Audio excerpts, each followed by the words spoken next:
t'as dit que tu n'es pas monté pour le sujet. Et que non, j'arrive, regarde. Non, pas toi. John, regarde le sujet. John, regarde le sujet. C'est pas toi, Desperado. C'est pas toi. C'est pas toi. C'est pas toi. Je réponds un commentaire. John, tu vas me déstabiliser. John, tu vas me déstabiliser. Vas-y. Laisse-moi. J'ai tellement préparé le sujet pour toi, tu vas me déstabiliser. Laisse-moi d'abord rétablir la vérité. Non, concernant le sujet, qui est Venezuela, Monsieur John, beaucoup de personnes s'expriment sur le sujet. Tu vas les demander que Venezuela fait frontière avec combien de pays, ils ne vont même pas citer des pays dans le monde. Donc si vous ne maîtrisez pas le sujet, donnez-nous, on va gagner des temps descendus. Monsieur John, voici Venezuela ici. Venezuela, c'est Bolivie. Il fait frontière avec Brésil, avec Paraguay, ainsi de suite avec Pérou. Vous voyez la globe terrestre qui est là. Ici, c'est l'Afrique. L'Europe, c'est ici. La Russie, c'est là-haut. Et regardez la distance entre la Russie, Venezuela, c'est Amérique. C'est l'Amérique du Sud, Venezuela. Venezuela est tout près de Washington que la Russie. La question est de savoir pourquoi le président de l'ISA a kidnappé Maduro du Venezuela. Parce que par jour, le USA produit 12 millions de pétrole de barils par jour. Le pétrole produit par USA par jour, c'est 12 millions. Par contre, le USA consomme 24 millions de barils de pétrole par jour. C'est comme si M. John cultive 50 sacs de riz par jour, mais M. John, avec la famille, il peut manger 100 sacs de maïs par jour. Donc M. John consomme ce qu'il ne produit pas. Dans ce cas, il faut voler. Il faut braquer les voisins. La question, parmi les voisins de ESA, quel pays il faut braquer? C'est ça la question. Raison pour laquelle toutes ces puissances-là, que ce soit l'Arabie Saoudite qui est là, que ce soit la Côte d'Ivoire qui est là, la Mauritanie qui est là, le Sénégal qui est là. D'ailleurs, je vais vous faire revenir sur le sujet du Sénégal, la Mauritanie, le Gabon. Parce que hier, Donald Trump, il a parlé, il a cité 5 pays, que lui, Trump, il va coopérer avec les 5 pays pétroliers de l'Afrique, notamment la Mauritanie, le Sénégal, le Gabon. Hier, on vous met en garde, hein? On vous met en garde les 5 petits pays-là. Il ne faut pas nous créer des problèmes. Maintenant, John, regardez bien Venezuela. On va revenir ici, vous allez comprendre pourquoi j'ai dit ça. Venezuela. Le président Alvarez, il est là. Attends, juste quelques secondes, voilà, il est là. Avant de vous montrer tout simplement le président, allons-y pas à pas. Cet homme, c'est qui, si vous le savez, c'est Saddam Hussein. C'est pas le débat. On avance. Après Saddam Hussein, vous avez ce grand homme, Hugo Chavez. Hugo Chavez était le président du Venezuela avant Maduro, le monsieur là en question. Lui, c'est le révolutionnaire. Et le monsieur là, qui a refusé de donner le pétrole de Bolivie. Vous voyez ici Bolivie, non? C'est ici qui est Venezuela. Là, Venezuela. Maintenant, le président Maduro, qui était au pouvoir, qui a refusé, qui a nationalisé les entreprises de ISA. Premièrement, il a nationalisé beaucoup. Deuxièmement, l'entreprise qu'il n'allait pas aller nationaliser, il les a dit de quitter sur son pays. Comme nous avons demandé à l'armée française de partir. Donc quand ils sont rentrés là, aujourd'hui, l'Amérique est en déficit de pétrole. Elle n'arrive pas à fournir, à produire le pétrole dont ils consomment même par jour. Maintenant, il faut faire partir ce grand homme. La question, est-ce qu'après lui, il n'y aura pas d'autres pays? Oui. Laquelle? Hier, Donald Trump, il a cité un nom, Vous avez entendu ça? Greenland. C'est une île qui est entre l'Amérique, l'Asie et l'Europe, entre l'Afrique. Cette grande île-là qui va permettre à l'Amérique de se protéger contre la Russie.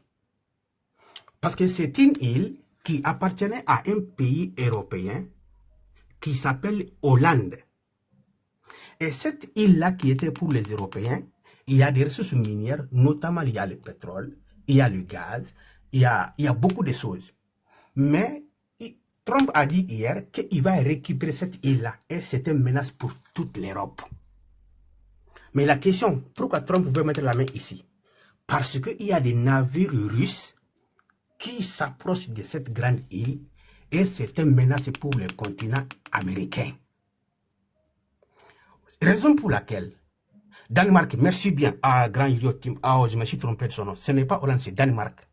Raison pour laquelle quand Trump a parlé avant-hier, Macron de la France était d'accord qu'il a kidnappé Maduro. Macron était d'accord. Mais depuis que Trump a fait un discours qu'il va récupérer cette île-là, toute l'Europe a condamné le kidnapping. Ils n'ont pas condamné le kidnapping parce qu'il a kidnappé le président. Non, parce que c'est leur tour. Parce que c'est leur tour. Parce que quand ISA va s'installer ici, il y aura des affrontements entre ISA et la Russie à la porte de l'Europe. Je dis bien, à la porte de l'Europe, il y aura des affrontements. Donc, ils ont tous condamné, après le discours de récupération de cette île qui s'appelle Greenland. Maintenant, sur l'Afrique. Revenons ici. Ici, ce n'est pas la mosquée. Hein. Il faut prouver ce que tu dis. Ce n'est pas l'église ici. Alors, ce grand homme, oh, c'est pas Mandela, vas-y, je ne parle pas de toi. Vas-y, tu n'as pas fait ce que moi je veux de ton pays. Voilà. Vous voyez ce grand homme qui s'appelle Mohamed Kadhafi. Kadhafi qui était ici de la Libye. Pourquoi il a été abattu par l'ONU? Parce que Kadhafi a voulu instaurer la monnaie, non seulement pour son pays, mais pour tout un continent. La question, pourquoi ça dérangeait les autres, cette monnaie? Parce que si l'Afrique se retrouve autour d'un seul monnaie, ça va affaiblir le dollar de ISA. Qu'est-ce que ça veut dire? Parce que l'Afrique pourrait commercer avec le reste du monde sans utiliser le monnaie de dollars américains pour faire des échanges. Ça n'arrangeait pas les USA, notre monnaie commune en Afrique. 1. Deuxièmement, les pays francophones sont majoritairement à utiliser un faux billet, voilà ça, le franc CFA. Vous voyez bien le franc CFA, le faux billet là. Donc, la France et l'Union européenne, leur intérêt était menacé avec le monnaie de Kadhafi qui était pour toute l'Afrique, notamment le Mali. Les gars, tapotez le live, tapotez. Voilà, là, je veux que prenez note. Pas même prenez note. Ceux qui vont répondre, ils prennent note. La parole en train de tuer ton panel.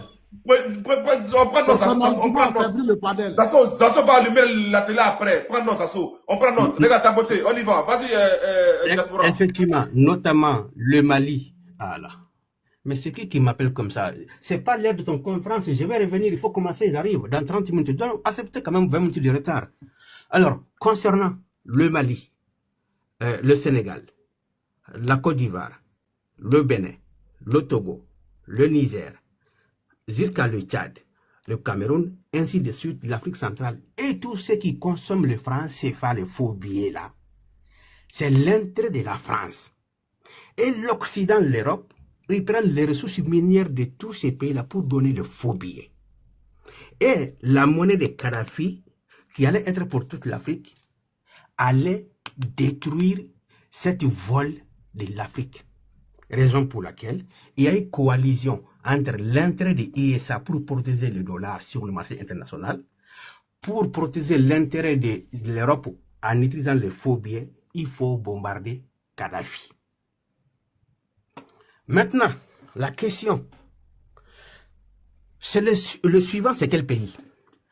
Hier, Donald Trump, il a dit qu'il va faire vivre l'idéologie de Monroe. Vous avez écouté le discours de Trump, mais sans comprendre. Parce qu'en Afrique, il y a des intellectuels, il y a des intelligents. Les intellectuels avec des diplômes, mais c'est des idiots, c'est des sauvages bêtes. Ils répètent des discours, il y a des textes, ils peuvent faire des lectures, mais sans comprendre le contenu. Je vais vous dire, qu'est-ce que signifie cette phrase de Trump qui va faire vivre l'idéologie de Monroe?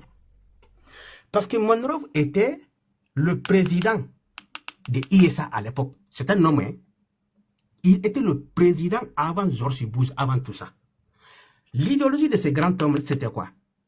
Il a dit, tous les continents américains là, tous les îles ici, tous les pays là, c'est l'Amérique qui va décider sur leur sort. C'est-à-dire, Brésil avec le pétrole, c'est pour eux.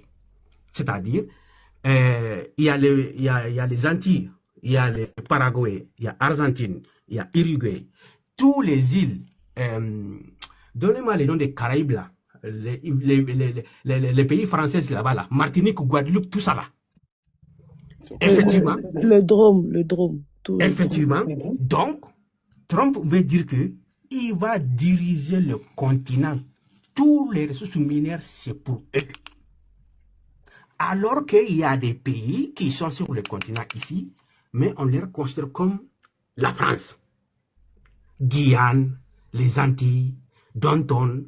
Donc c'est pour cela que l'Europe se dissocie maintenant de cette kidnapping à cause d'une seule phrase. Une phrase qu'il va faire vivre l'idéologie de Monroe, la doctrine de Monroe. Merci bien dans le commentaire. Regardez bien. La doctrine de Monroe, cela veut dire que lui, il va prendre tous les ressources minérales. Même la Mexique y fait partie. Maintenant, cela veut dire que la démocratie n'existe pas. Il faut mettre le croix rouge. Il faut décider. Ça n'existe pas. C'est la puissance aujourd'hui. Maintenant, je reviens en Afrique. Avec les micro-États là. Quand on vous dit que l'AES c'est l'avenir, c'est maintenant ici, vous allez comprendre. Mais avant de vous expliquer, je vais mettre mon micro dans 2 minutes. Mais avant de vous expliquer d'abord l'AES, la question qui a été posée par ma sœur Ngela concernant le Nigeria, que Trump a bombardé le Nigeria, est-ce que c'était pour protéger les chrétiens? Pas du tout, pas du tout. Mais pourquoi alors il a bombardé le Nigeria? Revenons ici. En 2025, le Nigeria a signé un partenariat avec la Chine. Le Nigeria et la Chine renforcent leur partenariat avec un prêt de 652 millions de dollars. C'est comme la Chine a fait un prêt au Nigeria à une hauteur de 652 millions de dollars. C'est historique dans l'humanité. Depuis que je ne sais pas, il n'y a pas un pays qui a accepté ces arts de prêt directement. Un. Deuxièmement, la Chine est devenue le partenaire direct des pays membres de BRICS. Ça a été approuvé le 24 décembre 2025. Par contre, le Nigeria avait fait la demande depuis le 20 janvier 2025, que le Nigeria avait demandé de rejoindre le pays membre de BRICS en tant que partenaire. Il est dit ici, le Nigeria rejoint les BRICS en tant que pays partenaire. Revenons sur la carte. Qu'est-ce que cela veut dire? Cela veut dire que le Nigeria, qui est ici, voici le Nigeria, qui est le partenaire des pays membres de BRICS, le Nigeria va contourner le USA avec le dollar de USA pour commercer et utiliser la monnaie de BRICS. sur le marché international pour faire les achats et vendre les ressources minières. Ou sa propre monnaie, hein, ou le Naira même. Ou sa propre monnaie, merci là-bas. Raison pour laquelle les ISA menacent le Nigeria. Donc, ce bombardement, ce n'était pas pour protéger les chrétiens. C'est une menace pour le gouvernement du Nigeria en question, pour dire... C'était un ultimatum, mon frère. C'était un ultimatum. Effectivement. C'est pour dire, si vous coopérez avec les BRICS, je vais déstabiliser le pays là, tout entier. Et je peux même kidnapper le président. Si vous avez entendu les économies des grands M, c'est le pays membre de BRICS. Parce que le grand M, il y a un pied qui est ici, la Russie. Diaspora Info, s'il te plaît, oui. si tu me permets 30 secondes. Rappelle quand même que le président du Nigeria actuel, c'est un ancien narcotrafiquant dans les années 90 aux États-Unis qui a dû payer 460 000 $ pour ne pas être poursuivi par la justice américaine. Et qu'aujourd'hui, s'il y a bien un homme que les Américains peuvent enlever pour des poursuites de trafic de drogue en Afrique, c'est Tinubu. C'est le président actuel du Nigeria. Vas-y. Effectivement. Merci bien pour ce rappel d'ailleurs, qui est très important. Alors, avant que je mette mon micro, le troisième point sur le Nigeria, pourquoi le Nigeria a été bombardé? Revenons ici. Je pense que vous avez déjà regardé cette image plusieurs fois. Les milliardaires, non seulement des Nigériens, mais il fait partie des plus riches, non seulement qu'en Afrique, mais dans le monde. Il s'appelle Ali Dangote. Ali Dangote est un pétrolier nigérien. Dans 3 ans, lui seul, il peut produire la quantité de pétrole que le Nigeria a besoin. Vous savez que le Nigeria, c'est plus que 120 millions d'habitants, non? Maintenant, lui seul, il va produire le pétrole pour tous les pays. Tout. Maintenant, raison pour laquelle le Nigeria, qui achète les pétroles de ISA volés dans certains pays, il n'aura plus besoin d'acheter les pétroles des autres pays. Il va acheter seulement que le pétrole produit par un Nigérien. Et ça, c'est un manque à gagner dans les caisses de ISA. Maintenant, il faut faire la guerre. Voici la raison qui a fait qu'il faut bombarder le Nigeria, soi-disant protéger les chrétiens. Il n'y avait même pas de chrétiens. Maintenant, sur AES Sénégal, la Côte d'Ivoire, jusqu'à tous ces pays du Golfe de Guinée. On les appelle le pays du Golfe de Guinée. Si vous finissez le live, prenez votre deuxième téléphone, faites des recherches, les pays du Golfe de Guinée. Ça commence jusqu'en Côte d'Ivoire, au Cameroun. C'est un espace qui est immensément riche comme le Sahel. Et le USA veut mettre la main sur cet espace qui s'appelle le pays membre du Golfe de Guinée. C'était la raison pour laquelle Laurent Gbagbo a été enlevé, parce qu'il n'était pas d'accord que la France y s'installe. Voici les raisons que la France a déclaré la guerre contre le président Laurent Gbagbo. C'était les raisons des pays membres de Guinée. Cet espace est tellement riche que le Sahel. Vous voyez que le Sénégal va produire des gaz avec la Mauritanie, que le Sénégal est un pays pétrolier. Vous voyez que le Gabon est un pays pétrolier. Tout ça, c'est pays membre du Golfe de Guinée, de la Côte d'Ivoire jusqu'au Cameroun, jusqu'en Angola. Raison pour laquelle on vous dit que c'est la géopolitique. Le sujet de John, ce n'est pas la Côte d'Ivoire. Ce n'est pas le Mali. Ce n'est pas parce que si tu n'es pas Ivoirien, tu ne vas pas monter. John a dit le monde en danger. L'humanité. Il n'a pas dit la Côte d'Ivoire. Donc évitez de nous raconter vos bêtises. Il y a un Camerounais sur le panel. Il y a un Sao Principe sur le panel. John, cet homme, est sur la planète Mars. On s'en kida. Tu as compris? On s'en kida de ça. On parle de toute l'humanité ici en danger parce que l'économie de ce grand pays-là, qui est basée sur deux choses, les dollars et la guerre. Maintenant, en conclusion, revenez ici. Je vais vous montrer ça. Et s'il faut même, je peux descendre. Et attendez, je vais vous montrer quelque chose qui est très important. Pour moi, peut-être pour vous, mais pour moi, c'est très important. Le top producteur de l'or dans le monde en 2024-2025. Le pays qui a produit de l'or plus que les autres, les 10 premiers dans le monde, vous avez en tête la Chine. Vous avez deuxième la Russie. Troisième, Australie. Quatrième, c'est le Canada. Vous voyez que le Mali occupe quelle place? 1, 2, 3, 4, 5, 6, 7, 8, 9, 10, 11, 12, 13e place pour le Mali. Et en 2023, le Mali ne faisait pas partie sur la liste, ainsi que le Burkina Faso. Mais bizarrement, le classement de 2024-2025, le Mali y fait partie, le Burkina y fait partie. Pourquoi? Parce que l'arrivée d'Assimi Goïta au pouvoir au Mali, il a fait partir toutes les entreprises qui volent l'or du Mali non déclaré. Premièrement. Deuxièmement, vous voyez qu'il y a le Ghana qui est sur la liste. Parce qu'aujourd'hui, le Mali raffine son or au Ghana parce qu'il y a une raffinerie qui est en cours au Mali en construction. Troisièmement, le Burkina qui est ici sur la liste. Vous voyez Burkina Faso. Mais ce qui m'intéresse, c'est deux pays. La Chine en tête, la Russie va le suivre. Avec 380 tonnes, avec 310 tonnes. Cela veut dire qu'il y a deux pays membres de BRICS qui sont les producteurs de l'or. Donc, faisons l'addition, la Chine plus Russie. Amérique seule est en 5e position.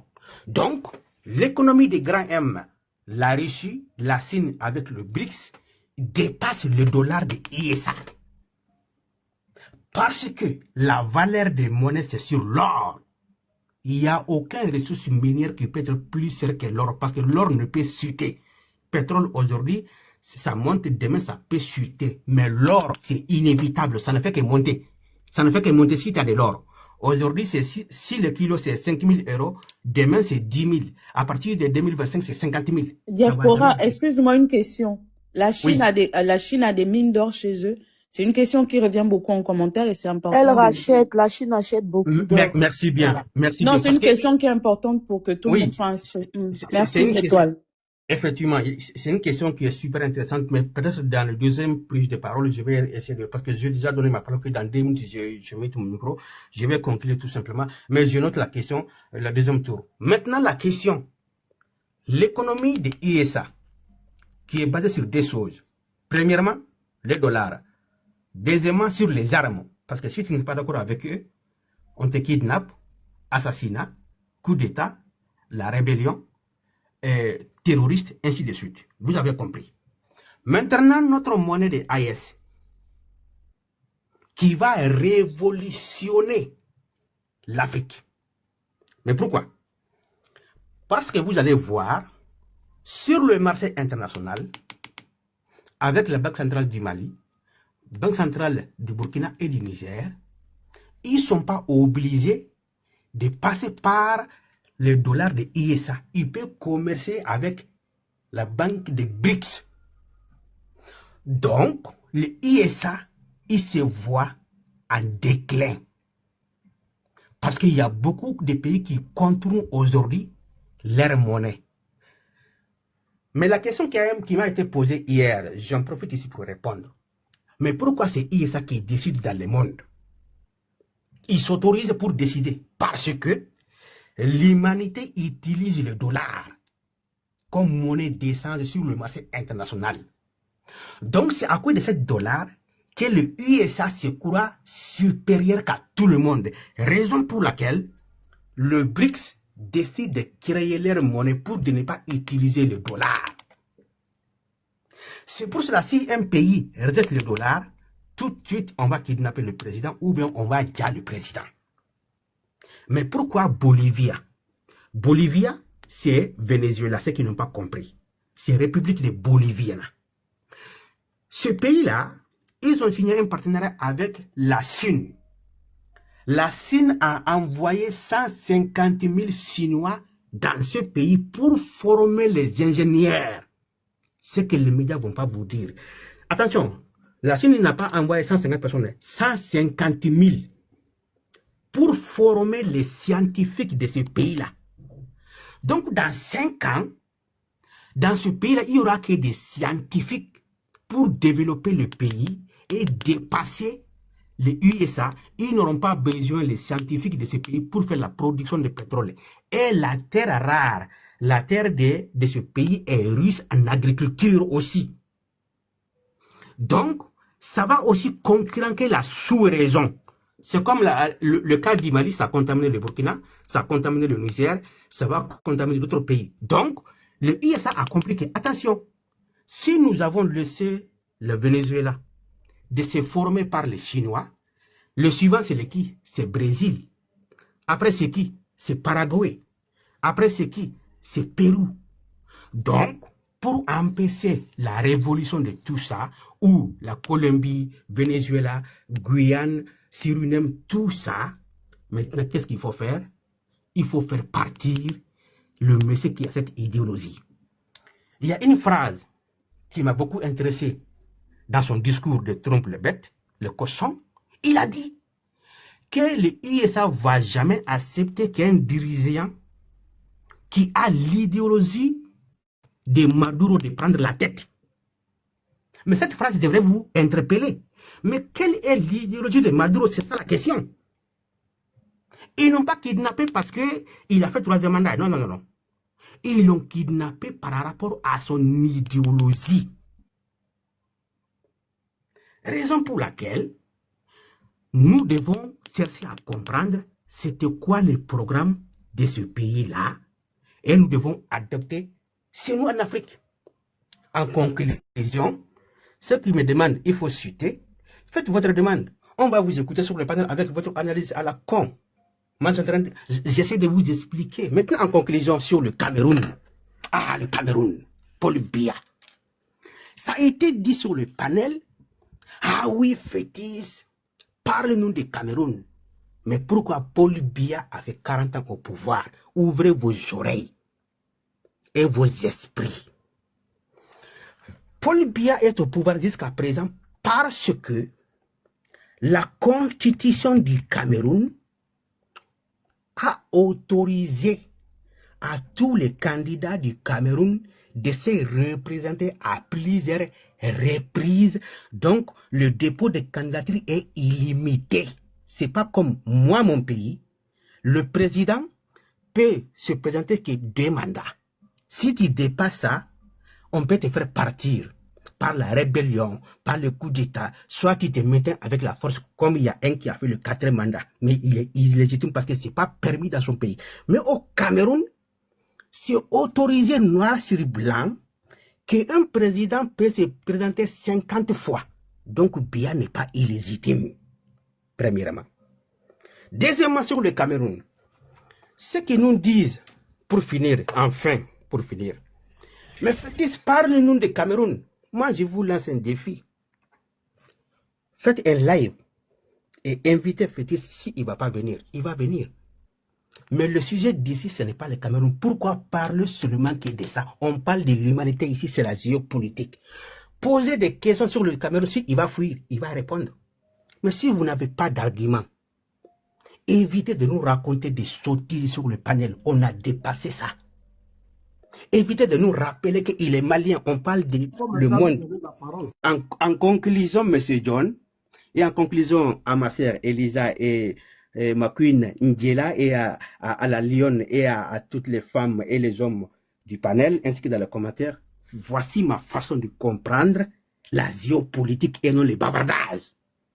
Merci beaucoup, Diaspora, pour les 16 minutes 22. Merci beaucoup. Merci beaucoup. Merci Alors, beaucoup. J'ai une motion. Pas John, il y j'ai a une appris motion. quelque chose où tu n'as appris, John. John, est-ce que tu as appris quelque Oui, chose? laissez Zato aller. C'est pas ton panel, Zassou. S'il te plaît. Attends, Zato, attends. Attends. Je donne la parole. Je donne la parole. Zato, c'est surtout de parole. John, est-ce que tu as appris quelque chose? Oui, moi j'ai appris Diaspora. Merci mon grand frère. Ok, Merci. oui, j'ai appris. Moi, j'apprends toujours. Moi, mon oreille va toujours tous les jours à l'école. Étoile, vas-y pour ta motion rapidement. Une Merci minute, bien. La motion, c'était pour répondre au fait que la Chine produit de l'or, effectivement. La Chine rachète et la Chine produit de l'or. Voilà. C'est dans les régions, les régions littorales de l'Est chinois qu'on pratique beaucoup, tout ce qui est extraction aurifère. Donc, la Chine produit de l'or. La Chine a des sites de production de l'or aussi. Voilà. Donc, en plus de racheter, oui, en plus de racheter, ils produisent aussi de l'or. Voilà, c'est ce que je voulais dire. Parce que les gens dans les commentaires, ils étaient ahurissants. Est-ce que la Chine, pourquoi la Chine? Non. La Chine achète et la Chine aussi produit. Et en plus, elle avait dépassé même l'Afrique du Sud en 2007-2008. Elle avait produit plus que l'Afrique du Sud avec 276 tonnes, comme on appelle ça. Mon frère, tu as Internet. On est à l'ère Internet. On est à l'ère de Google. Faut aller juste, c'est pas long. Faut juste cliquer. Faut juste cliquer et puis tu vas voir. John, tu vois la différence entre les jeunes et les vieux. Tu as vu comment c'est précis, c'est didactique, c'est intelligent. Maintenant, on va écouter les vieux. Tu vas voir. Oui, je serais beaucoup plus succinct que Zasso qui allait un peu dans tous les sens, même s'il y a quelques pans de son intervention que je plus sois. Voilà, Zasso, tu as dit une fausseté. Quand tu dis, comment on appelle ça, Sankara a fait le coup d'État, Sankara était en prison. Voilà, Sankara était en prison. Blaise organisait le coup à Pau, il est venu ces gars, ils ont libéré Sankara. Voilà. Donc Sankara était même en prison. Il n'était pas libre quand le putsch a eu lieu. Donc il faut revoir tes cours d'histoire. C'était juste pour le préciser là-dessus. Maintenant, est-ce que ce qui s'est passé au Venezuela est juste? Non. Est-ce que ça a toujours existé? Oui. Est-ce que les grandes puissances ont leur zone d'influence depuis la nuit des temps? Oui. Est-ce que c'est juste? Non. C'est la loi du plus fort? Oui. Ça a toujours existé. Chaque puissance a son précaré. Je ne suis pas ici pour dire que c'est juste. Je suis ici pour exposer les faits. Je suis d'accord avec ça? Non. Mais ça a toujours été comme ça. L'Amérique latine, c'est la zone d'influence des États-Unis. Qu'on soit d'accord ou pas. Comme l'Afrique francophone française, là, c'était pour De Gaulle. Il faisait ce qu'il voulait. La France, après lui, Pompidou, Giscard. Après Chirac, il y a eu Chirac, Mitterrand, après Chirac, après Sarkozy, et ça continue. Bon, l'AES les a balayés, mais ça a toujours été ainsi. La Russie, pareil. Donc les gars, je répète, je ne suis pas ici pour justifier quoi que ce soit, mais l'histoire a toujours démontré que les grandes puissances sont les zones d'influence. Quand il y a eu la crise des Cuba, quand il y a eu la crise des missiles en 62 à Cuba, les États-Unis ont posé un blocus, ils ont dit aux Russes, si on voit ici encore, mais on va raser Cuba. Et ils ont menacé les Russes. Les Russes ont dit, Khrouchtchev a dit pardon. Ok, c'est vrai. Il a retiré. Ils ont retiré les missiles. Ils ont créé le téléphone rouge pour éviter qu'il y ait une guerre directe entre les deux grandes puissances. Donc chacun, je ne suis pas en train de justifier. Mais les États-Unis là, ils considèrent, je ne suis pas en train de dire que c'est vrai et pardon que c'est bon, ils considèrent. Maintenant, s'il y a plus fort que là, on les boumbra, c'est tout. Voilà, Castro a résisté. Castro a résisté 50 ans. La révolution castriste a refusé, a résisté face aux États-Unis. Ils ont essayé par la baie des cochons. Voilà, les militaires de Castro étaient bien aguerris, ils ont repoussé les Américains. Donc les Américains là, ils sont certes les plus forts, mais ils peuvent échouer aussi. Hein. S'ils trouvent un peuple aguerri, s'ils trouvent des militaires aguerris, une population bien entraînée là, ils peuvent reculer. Les Français ont échoué. Ils ont échoué au Bénin. Ils ont débarqué. Kérékou a fait. Malheureusement pour eux, ce jour-là, il y avait des soldats nord-coréens qui étaient venus en visite au Bénin. Ils ont tagué les Français, ils ont fui. On a des mondes de forts. Les gars, on a des mondes du plus fort. On n'est pas ici pour dire c'est juste, c'est pas juste, justice internationale, même c'est pour eux. Ces pays, on dit celui-là, ces pays, celui-là, ces pays. Ces pays-là, c'est eux qui contrôlent. Les grandes puissances là, la Chine n'est pas signataire de la CPI. Russie n'est pas signataire de la CPI. Chine n'est pas signataire de la CPI. États-Unis n'est pas signataire de la CPI. Ils s'en foutent. Je ne veux pas dire elles s'en foutent. Les grandes puissances s'en foutent, les gars. Ce qui s'est passé au Venezuela, là, c'est déjà passé et se passera. À moins qu'on ait des pays forts. Les Américains ont fait ça. Ils ont pris Manuel Noriega en 89. Ils l'ont attrapé. Ils ont fait ça avec Pinochet. Bon, là, c'était de manière indirecte. Ils ont bombardé l'autre là, Salvador Allende. Ils ont installé Pinochet. La seule différence entre les Russes et les Américains, c'est que les Russes, ils ne se gèrent pas très souvent dans la politique interne. Les Français et les Américains, eux, ils ont destitué des présidents pour installer les présidents qui veulent. Les Russes, ils viennent faire le business. Et puis, voilà, ils disent, faites ce que vous avez à faire. Ils ne sont pas là pour dire, non, tel président ne me plaît pas, tel président me plaît. La eux, ils sont pas là pour ça. Sinon, les Russes ont fait ça. Les Russes ont fait ça en Crimée. Zasso a dit, c'est vrai. C'est vrai, je suis presque jamais d'accord avec Zasso parce qu'il est brouillon. Mais ce que Zasso a dit, c'est vrai. Quand Poutine a senti que les Occidentaux se rapprochaient de lui, là, parce que les Occidentaux voulaient utiliser l'Ukraine et la Géorgie pour se rapprocher de la Russie, c'est-à-dire aller placer le canon, les faire entrer dans l'autre, qu'est-ce qu'il a fait? Mais il a envahi un peu la Crimée, il a organisé une sorte de référendum là, et puis il est venu se positionner. La Crimée a été annexée. Il a récupéré la base de Sébastopol. Tout ça, c'est pour éloigner l'OTAN. Je ne suis pas ici pour justifier, pour dire que c'est bon. Si on veut aller sur le plan éthique, c'est pas bon. C'est pas normal. Mais là, chacun a sa zone. Les Russes disent que ici, là, c'est pour eux. En 2008, Saakashvili est venu. Il voulait se rapprocher des Américains. Mais qu'est-ce que les Russes ont fait? Ils ont envahi la Géorgie. Hey, les Russes ont envahi la Géorgie. Ils ont dit, c'est pas ici. Hein. Moi, t'as fait d'autres temps. C'est pas ici. Ils l'ont fait.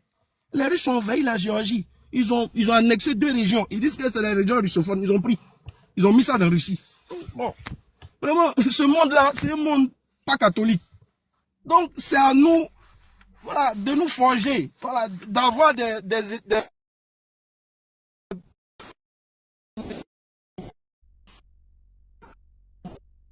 réseau n'est pas bon, mais ça va.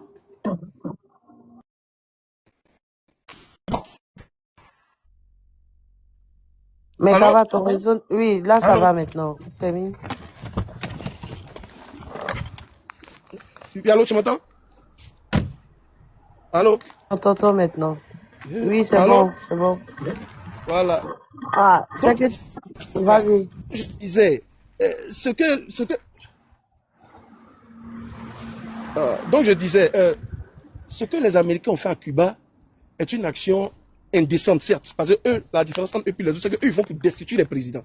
La Russie ne va pas pour destituer. La Russie, ils vont, quand ils se sentent menacés par l'OTAN, eux, ils se placent. Ils l'ont fait en Géorgie, ils l'ont fait au Caucase, ils ont récupéré le Caucase. Voilà. Là-bas aussi, ça appartenait à l'URSS, ils ont récupéré le Caucase. Ils ont mis fin à la guerre entre l'Azerbaïdjan et l'Arménie. Donc, c'est la grande puissance considère que la Chine considère que Taïwan leur appartient. Donc, chacun a sa zone d'influence. Si les États-Unis s'amusent à aller pointer leur nez dans la zone baltique et autres là, mais la Russie va les allumer. Et puis, il n'y aura rien. Donc, pour chuter par là, ça veut dire qu'il n'y a rien de nouveau sous le soleil. Ce qui s'est passé à Cuba, il risque de se passer encore. La France l'a fait. Ils ont destitué combien de présidents d'Afrique francophone. Gbagbo a été destitué. Voilà, il a été bombardé, il a été destitué. Bokassa a été destitué. Il y en a plein. La liste est longue. Donc voilà, pour chuter, voilà, ce qui s'est passé est certes indigne, mais voilà, ça fait partie du monde. Merci beaucoup. Voilà, des méchants. Ceux qui écrivent dans les commentaires le live chute là-haut, vous n'allez pas soulever le live là. Vous ne savez pas qu'il faut tapoter. Vous ne savez pas que quand vous répétez les mêmes commentaires à plusieurs fois, là, ça spamme le live. Le pareil, là. Vous ne savez pas ça? Ou bien on doit vous muter un peu. Il est médiocre comme ton nez. Qui devant nous? Vilain garçon. Oh. Vous répétez les mêmes commentaires plusieurs fois et puis vous vous plaignez du live qui descend. Zéro tolérance. Mekava est descendu. Tu voulais faire, comment on appelle ça là? Là, au moins 1 minute, s'il te plaît, au moins 1 minute. Oui, et tu voulais faire une motion, mais il est parti. Il va répondre comment? Ouais. Il va attendre en bas, s'il te plaît. Juste 1 minute, je ne dépasse pas. Juste 1 minute, je ne dépasse pas. Markava, moi j'ai écouté tout ce que tu as fait comme analyse. Hein. Moi, ce que tu as fait aujourd'hui, tu as pareil. Silencieux. Je t'envoie une invitation. Il faut monter. Tu vas venir gérer bien le live là. On va voir un peu. Vous êtes en bas, votre bouche là, on dirait une Djanjou en train de mâcher chewing-gum là. Vas-y, tolérance. Markava, tu es en bas, tu vas m'écouter. Moi, j'ai pas vu la différence de ce que Zazo a fait tout de suite par rapport à toi. Hein. Parce que ce que tu as fait aujourd'hui là, j'aimerais que tu me montres un pays où la France, la Chine, la Russie sont partis coloniser. C'est ma première question ça. Ma deuxième question est que, montre-moi Montre-moi là où la Chine est partie chercher un président. Tu dis qu'aujourd'hui c'est la zone. Montre-moi la zone d'influence de la Russie. La Russie aujourd'hui et la Chine est partie pour investir. Il faut la collaboration avec des États.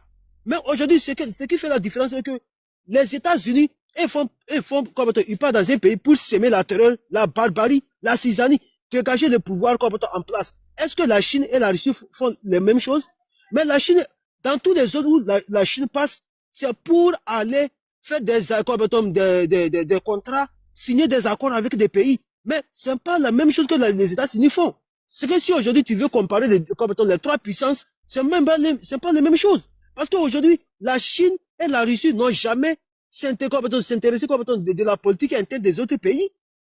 Même au Congrès américain aujourd'hui, qu'est-ce qu'ils ont dit? Ils ont dit pourquoi les Chinois aujourd'hui investissent comme dans les autres pays, ils construisent des ponts, des écoles, des infrastructures. Mais les États-Unis ne le font pas. C'est pour aller agresser les autres. Il n'y a pas la différence. Tolérance, tu as vu que tu as posé 2 questions à Mekava. Mais Mekava, comme je t'avais dit, Mekava est descendu. Mais tu tenais à poser les questions. Qui répond maintenant? Puisque Mekava n'est pas là. Désolé quand même. Ah, Mais donc, s'il revient, il va répondre. S'il revient, il va répondre. À quel moment il a posé les 2 questions? Désolé. Ah ouais. Étoile, vas-y. C'est fort. Merci beaucoup, Elisa. Bonjour à tout le monde. Je veux commencer par la fin de ce que Tolérance a dit. Tu sais, les propos de Merkava n'engagent que Merkava. Il a fait une analyse et il est parti d'un postulat. Le postulat, c'est de dire que question éthique, question morale, ce que Donald Trump fait n'est pas bien. Et c'est quelque chose que nous tous, nous désapprouvons en tant que des personnes qui vivent dans ce monde et qui voyons à quel point les actes que les grandes puissances posent peut avoir des répercussions sur l'ensemble de l'humanité. En tant qu'humains, on condamne cela. Mais est-ce que c'est faux de dire que le monde est contrôlé par des intérêts entre les États? C'est vrai, il y a des intérêts entre les États. Et c'est ces intérêts entre les États-là que Merkava a essayé ici de relever. Ce n'est pas une position en tant que telle, mais le fait de ne pas ignorer cela, c'est quand même se leurrer, c'est quand même se mentir. Dire que un pays signe un accord de partenariat avec un autre pays, c'est d'autant plus judicieux, mais ne pas faire passer d'autres pays pour des pays qui font l'aumône. Non, il n'y a pas de pays qui fait l'aumône. Chaque pays regarde ses intérêts et d'ailleurs, ça serait important et beaucoup plus judicieux pour nous, Africains, de penser à nos intérêts et de regarder nos intérêts. Je veux revenir un peu sur les propos de mon grand frère Zasso, parce que il y a beaucoup de personnes, je regardais quand Zasso parlait, je regardais beaucoup plus dans les commentaires et je voyais que au travers les propos de Zasso, on essayait de mettre, comment on appelle, tous les Ivoiriens dans un bloc. On s'est dit, Zasso est Ivoirien, ça veut dire que la manière de penser de Zasso reflète l'ensemble des Ivoiriens. Non, ce n'est pas vrai. Henri de Monterland disait, quand la bêtise gouverne, j'aime bien citer ça, parce que quand j'écoute Zasso, il m'inspire. Il m'inspire pas son côté médiocre, mais il m'inspire et il me motive. Il me fait comprendre pourquoi je passe mon temps sur des panels, pourquoi je m'exprime. Parce que laisser une tribune aux personnes comme les assos, c'est quand même un danger aussi. Parce que le titre ici, le thème ici, c'est le monde est en danger. Laisser tribune aux gens comme Zasso, c'est quand même un danger. C'est quand même un danger. Henri de Monterland disait, quand la bêtise gouverne, l'intelligence devient un délit. En Côte d'Ivoire, aujourd'hui, on constate que le grand frère Zasso a, pendant 45 minutes, passé son temps à parler de M. Ouattara. M. Ouattara est considéré comme, il était en train limite de faire de l'idolâtrie.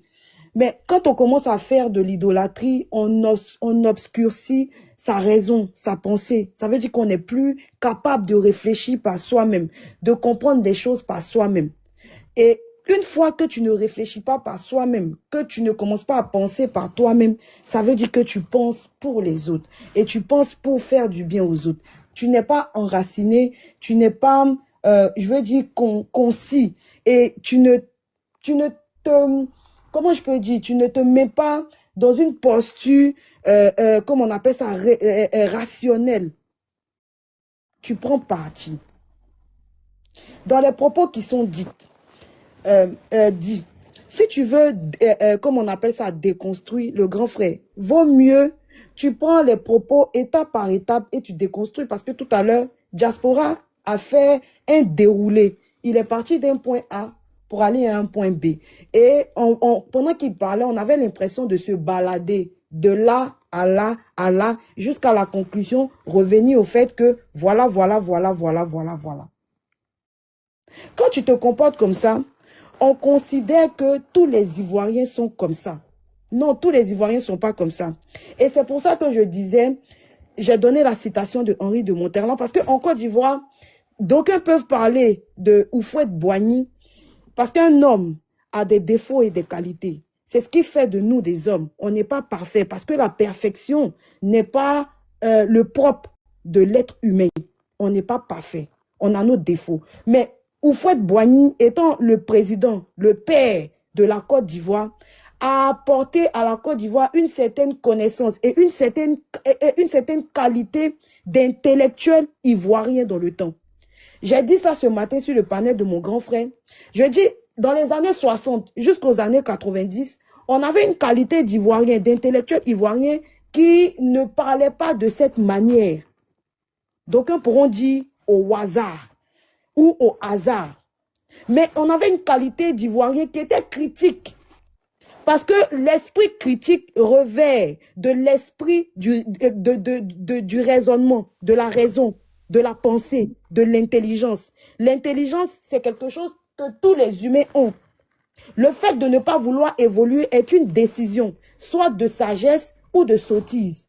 Mais ce n'est pas quelque chose de inné en l'homme de ne pas décider. Parce que l'homme a la capacité de raisonner, de se poser des questions et de se remettre en cause. Si tu n'arrives pas à te remettre en cause, ça veut dire que tu n'as pas la capacité d'évoluer. Et c'est pour ça qu'on traite d'aucuns de sots ou d'ignorants. Tous les Ivoiriens ne sont pas dans ce cas de figure et ne sont pas dans ce contexte. Donc j'aimerais que les gens soient beaucoup plus indulgents. Quand ils écoutent les personnes comme Zasso parler, ce n'est pas la représentation de tous les Ivoiriens. Il y a des Ivoiriens lucides qui comprennent l'enjeu et qui comprennent le combat. Faites la différence et sachez dissocier les choses, les frères. Parce que souvent, dans les commentaires, les propos sont un peu méchants. Et pour nous qui sommes du côté de l'AUS ou du côté du panafricanisme ou du côté de la raison, de la pensée africaine, ça peut un temps soit peu nous vexer parce que c'est Zasso qui parle. Sachez faire la différence entre les Ivoiriens qui sont soumis à Alassane Dramane Ouattara et les Ivoiriens qui veulent qu'il y ait un changement pour toute l'Afrique et pour toute la sous-région, commençant déjà même par notre pays, la Côte d'Ivoire. Mon grand frère Zasso a dit, l'AES passe son temps. Je vais revenir dans le sujet. Hein. Je vais revenir dans le sujet. Permettez-moi de faire une petite digression. Excuse-moi, mais combien est-ce que le sujet ici, c'est Houphouët? Voilà, on peut répartir aussi dans l'histoire et puis sortir tous les présidents de l'Afrique aussi qui ont travaillé avec la France ou bien qui ont œuvré pour abrutir ou bien pour étaler l'Afrique. J'ai l'impression que tout le monde s'acharne sur le premier président de la Côte d'Ivoire, mais il n'est pas le seul. Voilà. Il y a un débat ici, au lieu d'aller sur le débat, même si Zasso fait des écarts de langage, mais fait des sorties de route, mais la plupart de son argumentaire est axé sur le, comment on appelle ça, sur le sujet.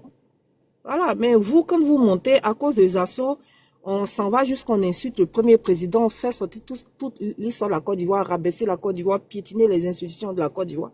Non. Non, je suis pas d'accord avec cette façon de faire. Si, j'ai dit de là à Zasso, voilà. Mais Zasso, quand tu commences avec modération, que d'aucuns viennent s'acharner sur la Côte d'Ivoire, après il n'a plus de filtre. Voilà, soyons honnêtes aussi. Soyons honnêtes. Voilà, soyons honnêtes et puis disons-nous la vérité. Peut-être que après, c'est son analyse. L'analyse est propre à lui-même. C'est comme ça que si Zasso a décidé d'être un France-Africain, c'est son choix. Est-ce que c'est avec les insultes, comment on appelle ça, les invectives, l'invective que nous allons arriver à faire changer les mentalités? Non. Parce que quand vous stigmatisez une personne, vous globalisez au fait. Mais bon, anyway, parce que même nous qui menons le combat à côté de vous, là, vous nous oubliez souvent, vous nous insultez. Non, Nidj, tu peux ne pas être d'accord avec moi, ce n'est pas grave. Heureusement que tu n'es pas d'accord avec moi, c'est parce que ce n'est pas la pensée unique. Voilà. Moi, arrivé à un certain moment donné, j'ai décroché. Même, excusez-moi, hein, vous critiquez Zasso, je suis d'accord. Quand, comment il s'appelle l'autre là, Fétiche a pris la parole, quand il est allé sur le sujet là, il a traité des présidents d'idiots et bêtes ici. Qui a repris, comment on appelle ça, qui a repris Fétiche? Quand il a traité le président sénégalais, le président malien et mauritanien, et puis un autre président là, comment on appelle ça, des débiles ou même de bêtes là, qui a repris, comment on appelle ça, Fétiche? Personne. Mais Fétiche a des arguments, il n'a pas besoin d'invectiver, d'insulter pour se faire entendre ou se faire comprendre. Voilà. Pourtant, Zasso n'était pas là, hein. Il ne parlait plus de Zasso. Mais s'il y avait un Sénégalais qui était en bas, qui passait et qui avait entendu Fétiche de guerre et traiter son président d'idiot et de bête, excusez-moi, le Sénégalais fait sa demande, il monte ici, ça va rentrer dans les invectives. Donc, ce que tu n'aimes pas, ne fais pas autrui. Voilà. Et moi, j'aimerais simplement rappeler ça. C'est pas parce que Zasso tient des analyses qu'il faut généraliser. Moi aussi, là, je pouvais sortir le CV politique d'un certain Paul Biya. Voilà.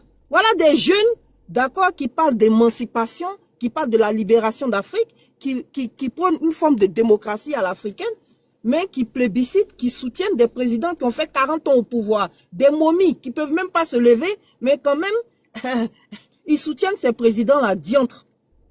Bref, je vous laisse dans votre débat. Mais MK, d'ici tu laisses Zasso faire pareil pour tout le monde. MK, c'est ce que je te disais dans les commentaires. Cette parenthèse-là avait été fermée. C'est Diaspora qui est revenu là-dessus. C'est parce qu'on a laissé faire, c'est tout. Donc Zasso avait le plein droit de répondre. Je me tuais de te dire ça dans les commentaires. Sinon, on était revenu carrément au sujet. Mais Diaspora, il a voulu répondre. Non, ils sont contents quand on tape sur les assauts, quand on invective, on insulte. C'est pourquoi moi je n'aime pas quand la... Mais quand les recadres là, ils sont pas d'accord. Pourtant, ils savent très bien qu'on soutient leur combat. On est de tout cœur avec eux. Moi, je ne suis pas de tout cœur avec eux. Là, on prend des insultes ici à cause de sortie de certaines assauts parce que vous ne faites pas la part des choses. Mais est-ce pour autant qu'on s'en prend à vous? Non. Voilà, on comprend, on dit c'est le débat. C'est pourquoi je veux pas que la balle vienne de... C'est-à-dire, il faut pas que Zasso ouvre le bal, en fait. Momo, depuis que tu es là, depuis que John ouvre son panel, là, est-ce que tu entends John permettre à quelqu'un d'insulter les présidents? Et quand quelqu'un insulte les présidents, là, John dit, bon, si vous insultez leur président, eux aussi vont insulter leur président. Souvent même, il dit ici qu'il est comorien ou bien qu'il est, comment on appelle ça, togolais. Soyez juste quand même. Parce que ce que vous faites là, ça frise de la méchanceté, hein. Nous, là, souvent, là, pour être juste dans le combat, là, on laisse le combat carrément et on soutient le combat au détriment même, d'accord, de notre pays. Mais quand je vois ce genre de commentaires, là, franchement, c'est pas fait pour aider, hein, c'est pas bien ce que vous faites, hein. C'est pareil, je disais aux Togolais la semaine dernière. C'est pareil, je disais aux Togolais la semaine dernière. C'est ce que vous êtes en train de faire là, c'est pas bien. Mais plusieurs fois, on répond aux assauts ici, même on jette Zasso du panel. Ce que d'aucuns ne font pas sur leur panel. Mais vous avez vu que souvent, moi-même, je jette Général, je jette Zasso du panel ici. Vous n'avez jamais assisté à ça. C'est pas cool, hein? Fais pas ça, hein? Ok. Étoile, pardon, on t'a, Diaspora, pardon, on t'a arraché la parole. Avec votre permission, juste une question pour toi, ma chère Elisa, s'il te plaît, accepte-le. Oui, Étoile, excuse. Oui, mais attends, je présente des excuses à Étoile parce qu'elle avait la parole. Okay, oui, Diaspora. Oui, comme tu as si bien dit que c'est Diaspora qui a commencé, j'ai dit quoi de mal, j'ai retiré le mot. Non, j'ai pas dit que tu as dit quelque chose de mal. Je veux dire, quand Fétiche était là, il était en train de parler, le boss est revenu, il est venu recadrer, nous sommes revenus au sujet. Mais quand toi, tu as fait ta prise de parole, tu tenais quand même à répondre à ça, tu es revenu par rapport au président camerounais avant même d'attaquer le sujet. Non, concernant le... Non, attends, s'il te plaît. Concernant le président camerounais, moi, je ne l'ai pas soutenu. J'ai juste dit que même s'il a fait 50 mandats, la Constitution l'autorise. Je me suis arrêté là-bas. Mais d'une manière ou d'une autre, tu es en train d'ouvrir encore la parenthèse. Oui, c'est ce que je dis. Quand même, ma sœur Elisa, c'est important devant 1000 personnes de ne pas nous prendre comme si nous ne savons pas lire le texte, alors que si c'est permis, je suis dit que non. C'est permis par la loi. Et puis surtout, je me suis c'est ce que je dis. Attends, je ne dis pas que tu as dit quelque chose de mal. Mais quand tu reviens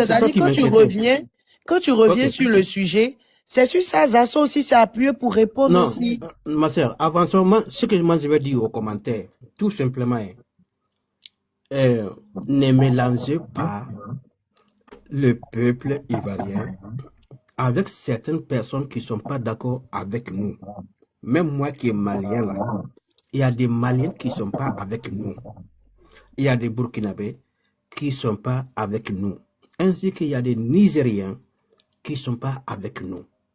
Si vous allez répondre, le monsieur qui parlait là, mentionnez son nom et puis répondez-le à la hauteur, mais pas le peuple. Parce qu'il y aura des frustrations, ceux qui sont avec nous, tout simplement. Parce que moi, je ne vois pas question de nationalité. Il n'y a pas affaire de Maliens dans cette lutte. C'est une question d'idéologie. La personne qui n'a pas avec nous n'a pas de nationalité. C'est lui, la personnalité que nous devons répondre, mais pas son pays. Parce qu'il a des compatriotes qui nous soutiennent. Raison pour laquelle moi, je ne même pas... Diaspora, je te pose une question en même temps, parce que ça aussi, ça me fatiguait. Quel était ton but de mettre la photo que tu fais tous mes idées. Pardon, Étoile. Excuse-moi. C'est-à-dire que quel était ton but quand tu mettais la photo, comment on appelle ça là, pendant que Zasso est en train de parler, la photo que tu as mise là, quel était le but en fait? Ah, ok. Comme si une personne parle, comme tu le sais très bien que dans un premier temps, moi je mute mon micro, je ne dérange pas. Mais comme c'est son temps, il disait qu'il y a Wagner au Mali, il y a Wagner au Burkina et au Niger. Alors que Wagner, comme c'est une entreprise privée, donc lui aussi dans son pays, il y a une entreprise privée qui s'appelle GEOS. Donc j'ai tout simplement activé la caméra pour qu'il regarde que chaque pays a son Wagner. Mais c'est lui qui se promène avec le Wagner du Mali. Dans mon intervention, est-ce que vous m'avez entendu parler même la situation interne de la Côte d'Ivoire? Je ne parle même pas qu'il y a GEOS là-bas par-ci, mais c'était pour lui répondre que la façon dont il parle Wagner chez nous là, il y a Wagner aussi qui est avec Ouattara même dans le palais présidentiel. D'accord, merci beaucoup Diaspora. Voilà. On va laisser Étoile terminer. Est-ce que j'ai dérangé le panel? Parce que moi je pense que je vais Non, tu n'as pas dérangé, t'inquiète pas. S'il vous plaît, laissez Étoile. Merci bien. Je finis et j'attends mon deuxième tour sur l'économie. Voilà, merci beaucoup Diaspora. Étoile, sorry. Vas-y. Il n'y a pas de souci. Je pense que j'ai ouvert une vanne et c'est parti de là. Bon, pour revenir, le grand frère Zasso parlait, j'étais toujours dans ma petite digression. Qu'est-ce que il a dit? L'AES, ça fait combien d'années qu'ils sont dans les coups d'État? Qu'est-ce que l'AES nous apporte? J'aimerais rappeler au grand frère Zasso que l'AES a été créé le 16 septembre 2023. Le 16 septembre, en Afrique de l'Ouest, 3 pays de l'Afrique de l'Ouest créaient la Confédération des États sahéliens. Le 16 novembre 2023 au 16 novembre 2024, ça fait 1 an. Le 16 novembre 2024 au 16 novembre 2025, ça fait 2 ans.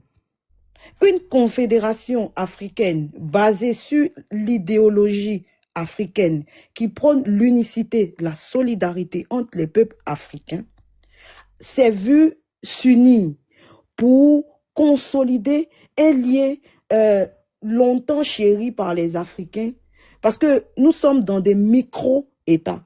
Et lorsqu'on a eu la colonisation, les micro-États ou les micro-empires qu'on avait, n'étant pas ensemble, n'ont pas eu les moyens, on va dire, beaucoup plus colossaux pour pouvoir se défendre et ne pas permettre d'être soumis à la colonisation. Voyant tous ces travers ou toutes ces fautes que nos pères ont fait, c'est, comme je le disais tantôt, l'erreur est humaine. Et nous ne sommes pas, des super humains. Donc, on peut poser, on peut se tromper. Mais quand l'AES est créé 2 ans seulement, vous leur demandez un bilan. Mais je pense que nous sommes dans des micro-États qui ont, on va dire, un demi-siècle d'existence. Moi, je souhaiterais que vous, en tant qu'intellectuel, quand vous montez sur les panels, pour nous qui sommes dans le faux, parce que nous sommes en train de soutenir des prémices d'une consolidation qui va permettre à l'Afrique de pouvoir mieux se positionner dans le monde. Mais nous, on aimerait que vous nous dites, en 60 ans, qu'est-ce que vous avez apporté? En 60 ans, qu'est-ce que vous avez apporté? Quel est le bilan de Bongo Père? Quel est le bilan de Bongo Fils? Quel est le bilan, on va dire même, de Olingui? Quel est le bilan de Diomaye Faye? Quel est le bilan de Patrice Talon? Quel est le bilan de Faure? Quel est le bilan de Ouattara? Quels sont leurs bilans? Quels sont les bilans des pères? Parce que jusqu'à preuve du contraire, nos pays sont encore sous-développés. L'AES n'a que 2 ans. Vous ne faites que vous acharner sur une confédération qui vient de naître, un bébé. Mais moi, je me pose la question de savoir à quel moment vous êtes, comment vous arrivez à comprendre que vous êtes fort. Parce que vous essayez de taper sur un embryon, sur un bébé qui a à peine 2 ans d'existence. 2 ans d'existence. Mais ce qui est majestueux ou bien ce qui est beau, hein, avec ce bébé, c'est que ce bébé a réussi à nationaliser des minéraux. Un pays comme le Niger, qui était cité comme les pays les plus pauvres au monde. Aujourd'hui, le Niger a nationalisé son uranium. Est-ce que pour un Africain, ce n'est pas quelque chose qu'on devrait applaudir? Oui, on devrait l'applaudir. Parce que j'ai comme l'impression qu'on nous a matrixés. On nous a dit à nous les Africains qu'il fallait admirer, il fallait idéaliser tout ce qui venait de loin, tout ce qui venait des autres. Parce que ce qui vient de nous n'est pas quelque chose de prompt, n'est pas quelque chose de potable, n'est pas quelque chose qui pourra nous faire sortir du gouffre dans lequel on nous a mis. Et ça, vraiment, je suis sidérée quand je vois des frères le penser. Tu dis l'AES a passé tout son temps à faire des coups d'État. Tu confonds l'AES et le pays Burkina Faso. Parce que le pays Burkina Faso fait partie d'un groupe qui est l'AES. L'AES a 2 ans d'existence. Donc, partant de ce fait, l'AES ne peut pas être un pays, ne peut pas être quelque chose qui est habitué au coup d'État. Puisque l'AES est une confédération. Mais, au travers cette confédération-là, il y a des pays dedans. Peut-être que tu parles de l'histoire du Burkina Faso. Mais qu'est-ce qui... Moi, à chaque fois, je me pose la question de savoir. Parce que vous parlez beaucoup de coups d'État. Mais qu'est-ce qui emmène les coups d'État dans nos pays? C'est l'instabilité. L'instabilité... Oui, mon grand frère. Il faut rappeler aux gens qu'il n'y a jamais eu de coup d'État dans l'AES. Oui, il n'y a jamais eu de coup d'État. Mais c'est ce que je viens de dire. Il n'y a jamais eu de coup d'État dans l'AES. C'est ce que je suis en train de dire à mon grand frère Zasso, parce que mon grand frère Zasso devrait comprendre que même les sots vieillissent. Même les sots vieillissent. Voilà. Donc, il n'y a pas eu de coup d'État dans l'AES. Par contre, le pays Burkina Faso, il y a eu des coups d'État qui ont emmené des chefs d'État aujourd'hui qui font partie de la confédération de l'AES. Ça, c'est un fait. Mais qu'est-ce qui emmène les coups d'État dans nos pays? Mais en fait, quand d'aucuns nous traitent de radical, mais la radicalité là, c'est aller à la racine, à la source. Quand on veut traiter un mal, mais on ne le traite pas dans le superflu, on va à la racine du mal pour pouvoir le traiter. Qu'est-ce qui emmène les coups d'État? Si les coups d'État vous dérangent tant, qu'est-ce qui occasionne les coups d'État? Quand on va commencer à traiter les coups d'État à la racine, on va éviter d'avoir des coups d'État répétés ou bien perpétrés dans nos États. La question est ouverte. Qu'est-ce qui occasionne, monsieur Ivoire, fermez votre micro s'il vous plaît. Vous me perturbez. Qu'est-ce qui occasionne les coups d'État? Mais ce qui occasionne les coups d'État, plus précisément en Afrique et dans nos pays en particulier, c'est l'instabilité sociale. Parce que jusqu'à preuve du contraire, de toute l'histoire de l'Afrique, on n'a pas encore vu un pays de l'Afrique quitter chez lui pour venir attaquer un autre pays en Afrique pour le combattre. Mais la majorité des crises et des guerres que nous avons connues chez nous en Afrique ont été toujours des crises qui sont basées sur le tissu social, entre autres l'ethnisme, le clanisme, le tribalisme. C'est ça l'instabilité de nos pays qui entraîne, on va dire, les coups d'État. Il y a ça. Et il y a aussi la gabégie, le népotisme, la maladie de nos dictateurs, la boulimie du pouvoir. Parce qu'il y en a qui sont beaucoup trop gourmands.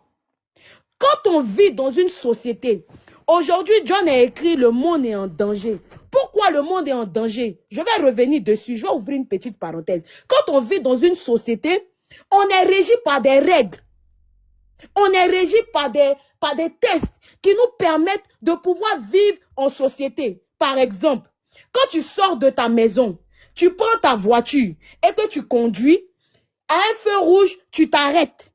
C'est pas parce que tu es né avec, hein. Non, c'est parce qu'on t'a appris que l'écosystème où tu vis là, c'est comme ça que ça fonctionne. Ce sont des règles établies. Mais quand on ne respecte pas les règles établies, on crée un système d'insécurité. Ce qui nous emmène à l'anarchie. Parce que dans l'anarchie, chacun fait ce qu'il a envie de faire.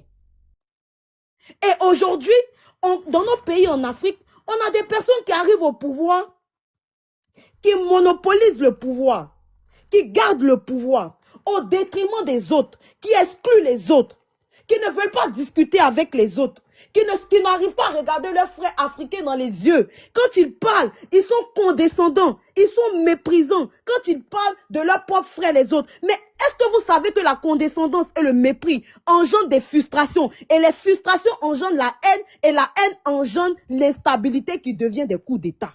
C'est ça le mal. C'est ça le problème de l'Afrique. Ce sont nos mentalités. Nos ancêtres se sont battus pour enlever les chaînes visibles. Mais c'est à nous de nous battre pour enlever les chaînes mentales. Parce que la liberté, ce n'est pas être enfermé dans un enclos. La liberté commence déjà par l'esprit. Quand l'AES dit que nous, on veut notre liberté et que d'aucuns Africains ne veulent pas, c'est parce que mentalement, psychologiquement, ils sont attachés à une façon de faire, à une façon de voir. Ils n'ont pas envie de couper les chaînes de l'esprit. Et c'est ce combat-là que nous sommes en train de vivre aujourd'hui au travers certains de nos frères. Quand ils parlent, ils viennent nous créer des problèmes. Et c'est normal. Parce que l'être humain même en lui-même a peur du changement. Tout ce qui est changement pour l'être humain, ça le panique. On peut comprendre. Mais nous sommes en train de vous dire quelque chose, que l'AES est les prémices de quelque chose de plus grand qui va arriver en Afrique. Et ça là, de votre volonté ou indépendamment de votre volonté, ça se fera. Parce que l'oracle, les ancêtres ont prédit cela. Vous ne pouvez pas arrêter ce qui devrait arriver. Parce que tuer les prophètes, comme vous avez fait avec les Lumumba, les Sylvanus Olympio et tous les pères, n'arrêtent pas la prophétie. Parce que ainsi soit-il, la prophétie s'accomplira. Je vais revenir pour chuter, John, sur la question du danger du monde. Vous savez, comme on appelle, Mekava a dit quelque chose de très pertinent. Mekava a dit que nous sommes dans un monde d'intérêt. Mon grand frère Mekava, je suis d'accord avec le fait que nous soyons dans un monde d'intérêt. Mais si on fait passer l'intérêt avant notre sens de l'humanité, mais on perd ce qu'on a de plus cher, l'humanisme. Et il faut sauver l'humanité. Il faut sauver l'humain de lui-même, de son instinct animal, de vouloir dominer, de vouloir brimer, de vouloir stigmatiser, de vouloir monter sur la tête des autres. Parce que je pense que l'humanité n'a pas compris, n'a pas retenu les leçons de toutes ces guerres qu'on a pu connaître. Que ce soit les dernières, les plus célèbres qu'on a connues, ce sont les guerres mondiales. La première et la deuxième guerre mondiale. On n'a pas retenu des leçons de ça. Et si on continue d'agir de la sorte, le monde va partir à sa perte. Et nous, on ne veut pas vivre dans un monde où l'humain est tout le temps tétanisé, a tout le temps peur. sous prétexte que des puissants ont besoin de protéger leurs intérêts. Parce que, à quoi riment les intérêts? Puisque on met des milliards dans des constructions d'armes. Il y a des pays qui votent des budgets à hauteur de centaines de milliards de dollars. Mais on n'arrive pas à éradiquer la faim dans le monde. On n'arrive pas à éradiquer les problèmes les plus primaires dans le monde. La faim, ne serait-ce que manger. On n'est même pas capable de pouvoir le faire. En cela, nous les humains, nous avons échoué. Nous avons échoué. Et c'est pour ça qu'aujourd'hui, le sujet, il est bien mis. Il n'y a pas que Maduro, il n'y a pas que Donald Trump. C'est la partie visible de l'iceberg. Mais l'humanité est malade. Le monde souffre. Le monde souffre de quelque chose. Le monde souffre des humains. Parce que les humains pensent que l'enfer, c'est les autres. Non, l'enfer, c'est nous. Ça commence par nous. C'est nous qui enfermons les autres dans notre manière de réfléchir. Et faire cela, c'est mettre des bâtons dans les roues. Et tant que chacun va continuer à réfléchir de la sorte, le monde va aller de perte en perte. Mais il y aura toujours des personnes éveillées qui ont compris que le sens de notre combat, ce n'est pas forcément la race noire. Parce que je ne vois pas un jour la Confédération de l'Afrique de l'Ouest se créer et refuser que des Occidentaux ou des Caucasiens viennent ne serait-ce qu'avoir refuge. Parce que s'il y a quelque chose que l'Afrique ne perdra jamais, c'est son humanisme. C'est ce qu'il a en lui. Et c'est pour ça que nous, là, on n'est pas partis pour dominer les autres. On a ouvert la porte pour que ceux qui n'arrivaient pas à pouvoir se nourrir puissent venir puiser dans les seins de l'Afrique pour manger. On veut rétablir l'ordre des choses pour que l'humain soit mis au centre de toutes nos pensées, de toute notre façon de voir. Parce qu'on développe, on bâtit le monde pour les humains, pas pour le matériel. Et tous ceux qui sont en train de se comporter de la sorte se comportent pour préserver l'avenir de leurs enfants. Il faut que nous, en tant qu'Africains, on commence à penser à l'avenir de nos enfants, mais pas en se repliant sur nous, mais en s'ouvrant au reste du monde. Parce qu'on apprend des autres. On n'est pas des érudits. On apprend des autres. Donc, je vais m'arrêter là, John, sans pour autant dépasser mon temps. J'espère que je n'ai offensé personne, mais j'aimerais que dans nos débats en tant qu'intellectuels, on puisse partager ne serait-ce que la compassion de l'autre. Et l'AES est notre terre à nous tous. L'AES, c'est le demain de l'Afrique et nous y croyons. Bec et ongle, on va y arriver. Merci, John. Merci beaucoup. Diaspora, vas-y, après Zéla, et puis on va descendre. Oui, mais attends, j'ai une question pour toi, ma sœur Elisa. Oui. Femme comme ça, là. Oui, domaine. La dot, là, c'est combien? Femme comme ça, là. Qui ça pour toi, là? Oui, comme ça, là. C'est combien la dot? Non, mais c'est pas cher, hein. Tu viens avec 100 millions, tu viens avec une Maserati, c'est pas cher, t'inquiète. Papa. Maman, c'est pas cher. Je suis dedans, maman Nangaye. Tu as combien déjà, je vais voir. Non, je donne le double de ce que tu as demandé. 200 millions. Ah, voilà. Vous les gens de l'AIS, là, il y a un qui est venu faire Paris un mois, 150 000 ballons, il a fui. Les gens de l'AIS, là, ils savent parler seulement. 150 000 quoi? On a misé 150 000. Il dit que Burkina gagne. Il dit que Côte d'Ivoire gagne. Il a fui, il répond plus. Non, il n'est pas AES. Hein. Il est AES bien même. Oh, laisse ça. Donc, AES, c'est pas pays, c'est idéologie. Si tu ne tiens pas cette idéologie, il n'est pas AES. Donc, pour toi aussi, ça sera pire que je donne le double. Moi, il donne double. Parce que femme comme ça, là. Il faut intervenir, non, mon grand frère. Ah, merci là-bas, ma sœur. T'as quel double? Bon, attends, j'ai vraiment le temps. Comme il y a un Abraham qui est monté pour faire la contradiction avec moi, je garde mon temps, le sang-froid. D'accord, donc Zila, vas-y. Voilà, faites tourner la parole. J'attends d'abord qu'Abraham parle et puis après je vais réagir. D'accord. Voilà. Attendez, je vais vous faire face. Ah, la patrie, tu étais là, non? Ah. Il répond plus, il n'est plus présent. Zéla, vas-y. Oui, je vais mettre, je vais vous faire. Je vais pas mettre de temps, les gars. Je parle au panéliste. Je vais pas mettre de temps. Mais sachez qu'il y a des personnes aussi qui veulent intervenir. Donc, soyez un peu bref, s'il vous plaît. Lisa, j'ai remarqué que tu veux me boycotter. Quand c'est moi là, tu me dis c'est déjà fini. Oui, Les autres, tu les laisses parler. Moi, je crois qu'on va se retrouver au village et puis on va régler nos problèmes là. Pardon, c'est pas contre toi. Pardon, ma belle. Non, c'est pas grave. Moi, je vais faire écouter un petit reportage parce que au-delà de nos interventions, il est aussi important ici de s'instruire. Donc là, je vous présente Madame Anne qui parle des enjeux et de l'influence informationnelle de l'Afrique. Donc, on va s'instruire un peu parce que j'ai remarqué que quand Diaspora parlait, on était à 1700. Comme les Africains, on n'aime pas s'instruire, le panel a chuté. Et le panel a bien chuté quand Papa Zasso a parlé. Ils sont partis. Venez, on va s'instruire ensemble. On va écouter cette dame qui est une pro-française.